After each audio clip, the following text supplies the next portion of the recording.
ഈ ഒരു മാവിൻ്റെ ഹൈറ്റ് നോക്കിയേ, ഇത്രയും വലിയ മാവുകൾ ഞങ്ങൾ 2500 രൂപയ്ക്ക് കൊടുക്കുന്നു എന്ന് പറഞ്ഞാൽ നിങ്ങൾക്ക് വിശ്വസിക്കാൻ പറ്റുമോ?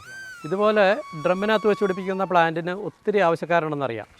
നിങ്ങൾക്ക് ഇവിടെ വന്നു കഴിഞ്ഞാൽ എല്ലാ തരത്തിലുള്ള ഫ്രൂട്ട് പ്ലാന്റ്സും ചെറിയ വിലയ്ക്ക് തന്നെ നമുക്ക് ഇവിടുന്ന് കൊണ്ടുപോകുന്നതാണ്. വൻ മരങ്ങളല്ലേ? വൻ മരങ്ങളാണ്.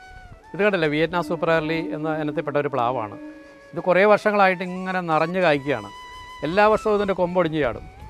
ഇതിനൊക്കെ നമ്മൾ വേറെ ഒന്നും കൊടുക്കുന്നില്ല. നമ്മൾ ഈ ഗ്രീൻ പ്ലാനറ്റിൻ്റെ വളങ്ങൾ മാത്രം ഇടയ്ക്ക് ഫോളിയറായിട്ട് കൊടുക്കുന്നു, സോയിൽ ആപ്ലിക്കേഷൻ കൊടുക്കുന്നു, അങ്ങനെ മാത്രമേ ചെയ്യുന്നുള്ളൂ. നമ്മളിപ്പോൾ ഫോളിയറായിട്ട് ഇപ്പം ബ്ലൂമാണ് കൊടുത്തുകൊണ്ടിരിക്കുന്നത്. ബ്ലൂം നൈറ്റ് റോക്കിങ് ഫോളിയറായിട്ട് 2 മില്ലിയാണ് 1 ലിറ്റർ വെള്ളത്തിൽ. ബ്ലൂം നല്ല റിസൾട്ട് അല്ലേ? ഭയങ്കര റിസൾട്ടാണ്. 2 മില്ലിയാണ് 1 ലിറ്റർ വെള്ളത്തിൽ. ഇത് ഗംഗാപോണ്ട അനത്തിൽപ്പെട്ട ഒരു തെങ്ങാണ്. ഇതിന് നമ്മൾ വളർത്തിയത് സ്റ്റാർട്ടിങ് മുതലേ ഈ ഭൂമി പവറും പിന്നെ പ്രീമിയം, ഗ്രോ, നൈറ്റ് റോക്കിങ് ഇതൊക്കെ വളർച്ചയുടെ കാലഘട്ടത്തിൽ കൊടുത്തുകൊണ്ടിരുന്നത്. കൃത്യം 2.5 വർഷമായപ്പോൾ ഇത് കായ്ച്ചു കിട്ടിയെന്നുള്ളതാണ്.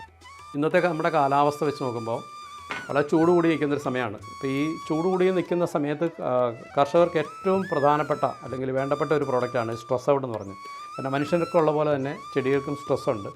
ആ സ്ട്രെസ്സിൽ നിന്ന് ചെടികൾക്ക് മോചനം കിട്ടാൻ വേണ്ടി സ്ട്രെസ് ഔട്ട് നമുക്ക് ഫോളിയറായിട്ട് സ്പ്രേ കൊടുക്കാം. അതുപോലെ മണ്ണിലും അപ്ലൈ ചെയ്യേണ്ട ഒരു പ്രോഡക്റ്റാണ്. ഏതൊരു കൃഷിക്കും അതിൻ്റെ ഏറ്റവും നല്ല രീതിയിൽ ചെയ്യുന്നതിന് ആവശ്യമായിട്ടുള്ള എല്ലാത്തരം പ്രോഡക്റ്റുകളാണ് ഇന്നിപ്പോൾ ഇവിടെ ഉള്ളത്. വലിയ രീതിയിൽ ഒരു വിപ്ലവകരമായ മാറ്റങ്ങൾ സംഭവിച്ചുകൊണ്ടിരിക്കുന്നു. കാരണം ആൾക്കാർ ഓർഗാനിക് കൃഷിയിലേക്ക് തിരിച്ചു വന്നുകൊണ്ടിരിക്കുന്നു. നമ്മുടെ മണ്ണിലേക്ക് ഒഴുക്കുന്ന വിഷത്തിൻ്റെ അളവ് കുറച്ചുകൊണ്ട് കൃഷി ഏറ്റവും ലാഭകരമായിട്ട് ചെയ്യാൻ പറ്റുന്ന ഒരു സൊല്യൂഷൻസാണ് നമ്മൾ പ്രൊവൈഡ് ചെയ്തുകൊണ്ടിരിക്കുന്നത്.